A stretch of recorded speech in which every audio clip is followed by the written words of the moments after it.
I suppose I should have gone in for a few minutes, but I just couldn't do it. Burying someone from a family you've known from childhood, someone cut down in the prime of life, well, it's hard to take. I could say goodbye from here. Besides, I could do more good out on the road. I could keep trying to prevent other people from killing themselves in their cars and bringing to other families, like the Dixons in there, that heartbreak that never quite heals. It was hard to believe that just a few days before, the Dixon family had been as happy and contented a group of people as you'd find anywhere. Frank Jr. had just come home from college to give his dad a little help on the farm for the summer.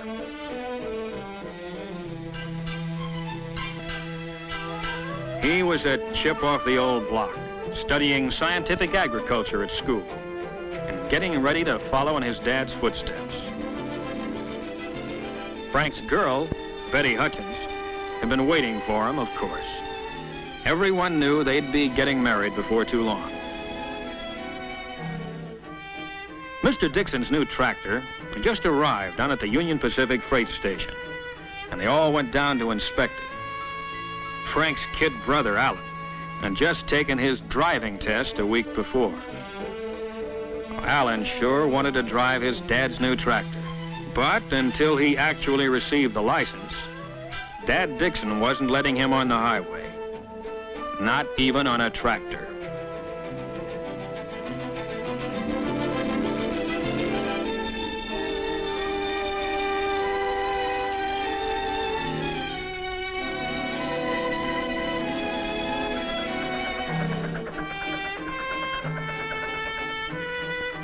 The UP station agent had reminded Frank that the 411 streamliner was due any minute.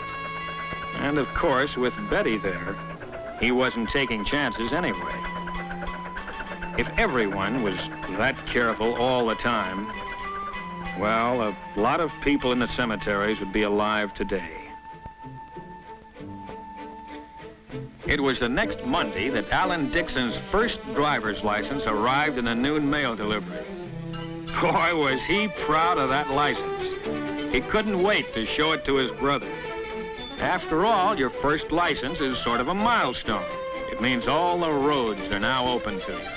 He was proud of the license, naturally, and just as naturally, wanted to make use of it on any errand that his dad or his mother or his grandfather could think of.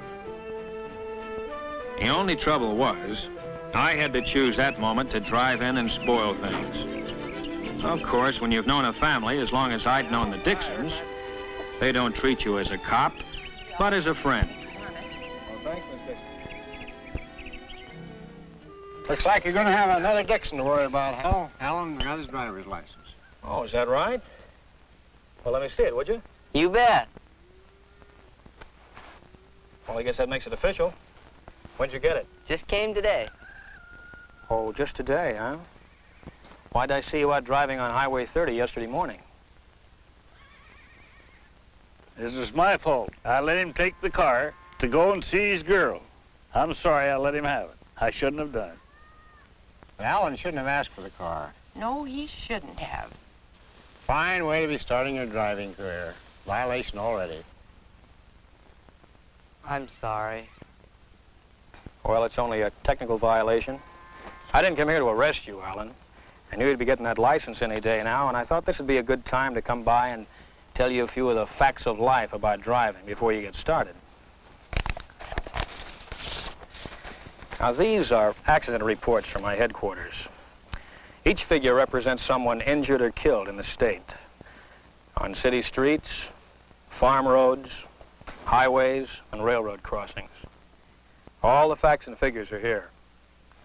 Well, some of them you've read about in the papers.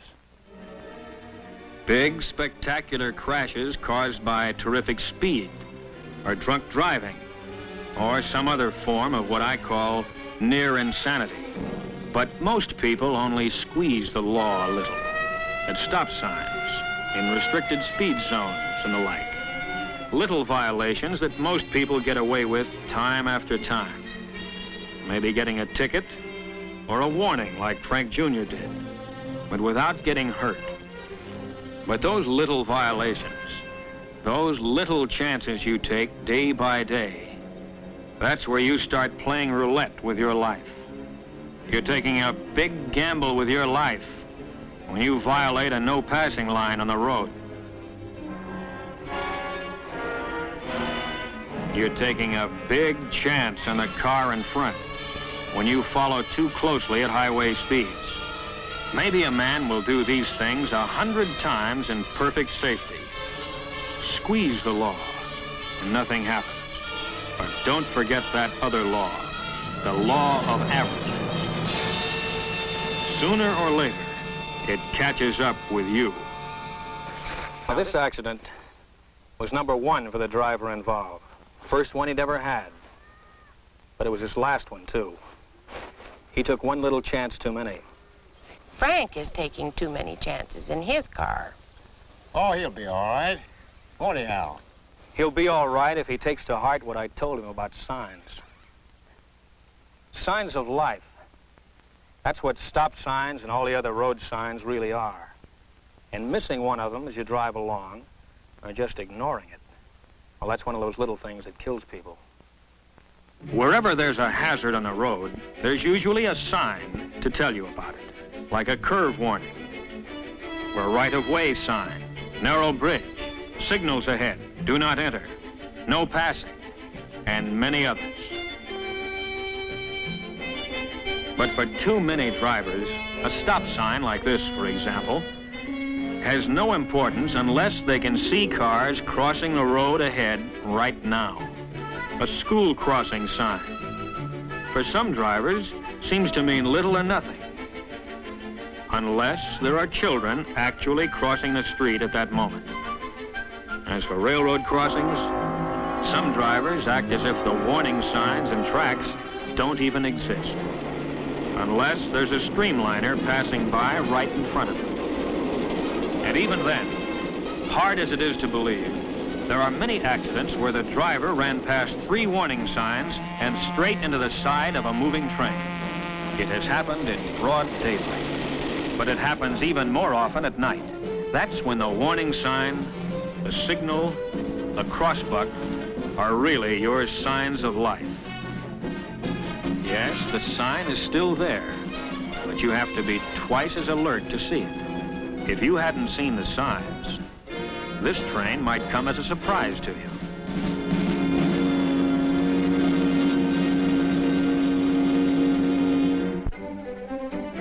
Traffic signs and signals that are so easy to see in the daylight become easier to miss as the sun goes down.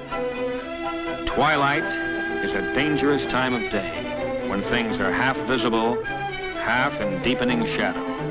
Main Street at night becomes a maze of lights and neon signs, all competing with one another to catch your eye. But where's the traffic signal? Oh, there it is, almost lost against the other lights beyond. Even the blinking red light of the railroad wigwag is hard to pick out sometimes. But night or day, these are your signs of life, whose purpose is to keep you alive. It's a strange thing, but some people actually resent traffic signs and traffic laws. How come? Cramps their style. They figure rules are for the other fellow, not for good drivers like themselves. Here's one like that. Robert Bainbridge. Bainbridge? From Meridian High? Yeah. Oh, I know him. I ran against him on the track team.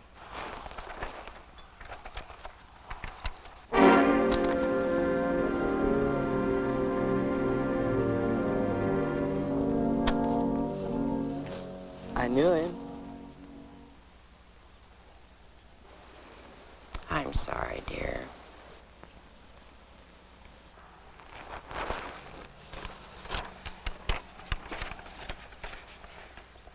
Robert Bainbridge, age 17. Occupation, student. Place of accident, Lone Tree Road near Meridian. Date, June 2nd.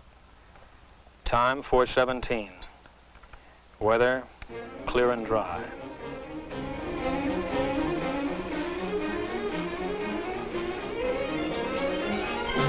I gave him the light and siren on Highway 41 when he was doing about 70.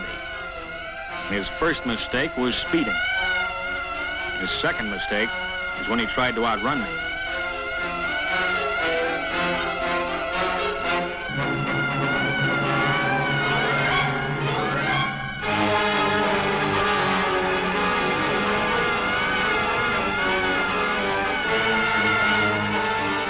Then he turned off into Lone Tree Road. That was his third mistake. I didn't chase him on that gravel road. I didn't want him to keep up that speed on such a treacherous footing. I just followed along without the flasher or siren, hoping he'd realize what he was doing before it was too late. I lost sight of him around a turn. He took it way too fast for gravel.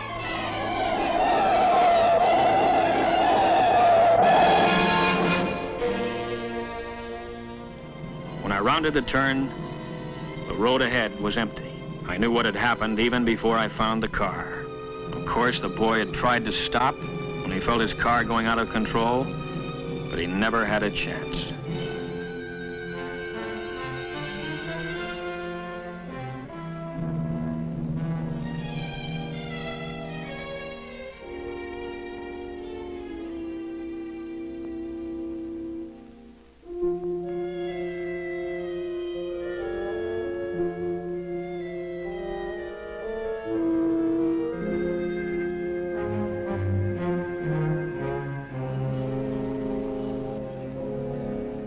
I can't understand it.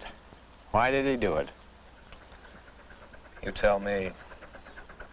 That's one thing the reports don't show.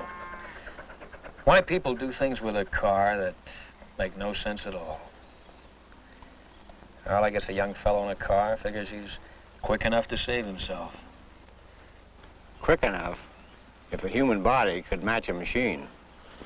When you get to be my age, you slow down. Well, you can remember the old days, can't you, Mr. Dixon? Yep. When a tandem bicycle wasn't just a showpiece for an old-timers' day celebration, but a real, honest-to-goodness means of transportation. Sometimes we forget that there are plenty of people on our highways today who grew up in that horse and buggy age. Those narrow, two-lane country roads that used to be so quiet, peaceful, are now several lanes of high-speed traffic. The roads that used to wind gently around the hills now slice through mountains with nothing to slow you down. And many a rail crossing that stopped you in the old days is now a high-speed underpass or overpass. Everything in the world of transportation has improved. Everything except the drivers. We still have to use the same old equipment. Our eyes and ears and reflexes. They haven't improved a bit. No, they haven't. When I was a kid, I run 100 yards in 11 seconds. Yeah, he used to run me down in about 3 jumps. No, Gaff? 11.5. That's faster than I ever run it in. Well, point is, Allan, you have to face a much greater danger on the road than your grandfather did, with no better equipment. No better personal equipment, that is. Oh, the highways and the cars are better and faster, of course, and that's where the danger is. Yes, danger. Even with sensible, safe-driving people on a highway as smooth as silk, with no traffic lights and no intersections to worry about. You might wonder, where is the danger we keep talking about? Well, here's one danger: fatigue. On long trips, fatigue is a big hazard. You should stop at least once every hour. Get out, stretch your legs, get those cobwebs out of your head. Weariness slows down your reactions, and at 60 miles an hour or better, you can't afford it.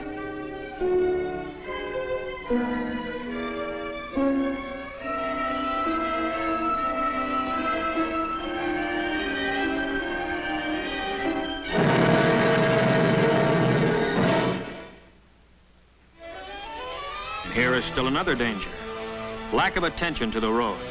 Sure, it's an open highway. Maybe there aren't many cars, but it only takes 2 to tango. 40% of all expressway accidents involve a car that is already stopped. On the road, part way on, or not far enough off. This is an invitation to disaster.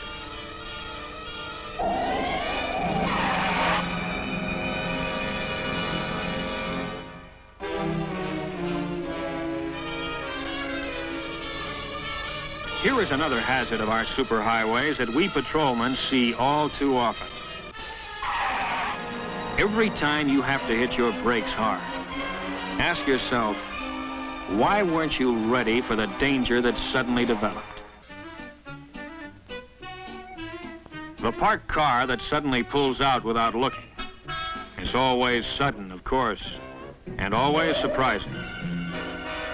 The man who decides at the last moment to make a turn. The entering car that fails to yield the right of way. Well, sure, the other fellow's often wrong, and if he causes a crash, it's all his fault. But you may be dead just the same. In a lot of accidents, it's pretty hard to tell just who is to blame, isn't it, Hal? Impossible to tell sometimes. But there's one kind of accident where there's never a single doubt. What's that? At a railroad crossing. Yep, the train sure has the right-of-way. You know, the railroad's been here for almost 4 generations. Every farm family in these parts uses the railroad to ship their crops. We all like to ride the trains. But why is it so many people don't see the trains at the crossings? It seems impossible that anyone could fail to see or hear a train in motion. A locomotive is certainly big enough, and the train of cars behind it may be as much as a mile long. And yet, many people who have lived through a crossing accident will say, where did the train come from? I never saw it until it was right on top of me. Where did it come from? Well, it came on the rails. It couldn't come from anywhere else. But if you paid no attention to the signs, didn't look, and didn't listen, then to you it came out of nowhere. An approaching train starts the signal while it is still some distance away. Never try to guess how far away. Don't guess at all. And don't be impatient, because the train's coming and it can't stop.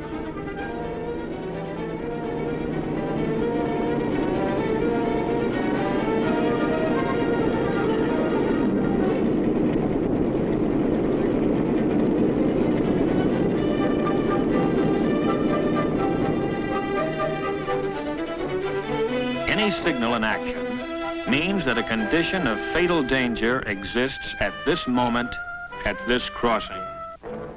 Maybe the last train you waited for was a slow freight and took several minutes to cross. But the next one may be a fast freight, eyeballing to the coast on a tight schedule.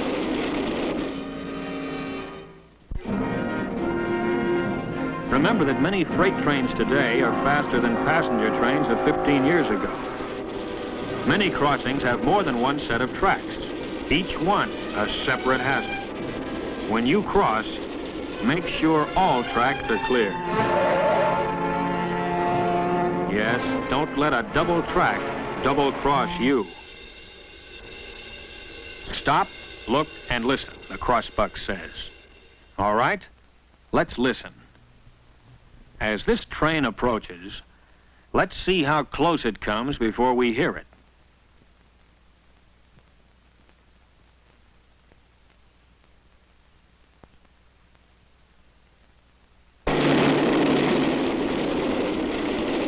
Now, where did that train come from? Where does any train come from? It comes on the rails, of course. And who gets killed at the crossing? Someone who's crossed that same track at the same place 1,000 times before. But just one time he didn't look. One time is all it takes.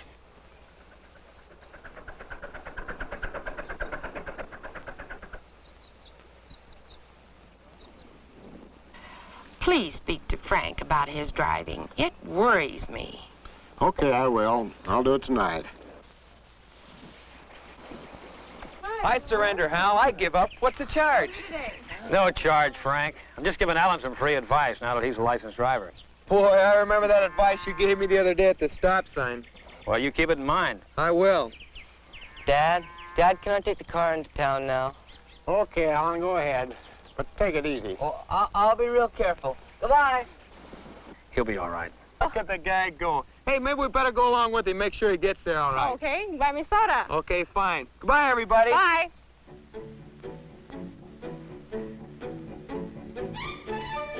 So, there went Allan with his new driver's license, and Frank and Betty right behind, on as nice a summer day as you could wish for.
Why don't they look, Ralph? Tell me. Why don't they look? No, I didn't go in. Burying someone like young Frank Dixon is too hard to take.